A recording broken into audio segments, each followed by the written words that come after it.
কি হৈছে আমি গণতন্ত্ৰক আমি শক্তিশালী কৰিব বিচাৰিছোঁ। তাৰ মানে এই যে অসুৰ এবিধ আছে নহয় বিটিচিত ভিচিডিচি নামৰ অসুৰ এবিধ আছেনে নাই? এই ভিচিডিচি অসুৰবিধক আমি ধ্বংস কৰিব বিচাৰিছোঁ।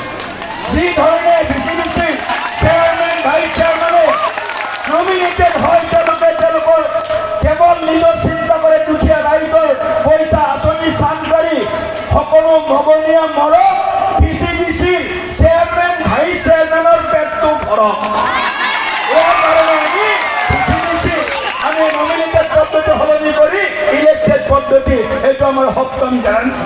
আৰু এতিয়া আমাৰ লাষ্ট গেৰাণ্টি হৈছে সকলো দুখীয়া মানুহক আমি প্ৰধানমন্ত্ৰী আৱাস যোজনা আৰু মুখ্যমন্ত্ৰী আৱাস যোজনা প্লাছৰ জৰিয়তে তেওঁলোকক একোটা পকী ঘৰ প্ৰদান কৰা।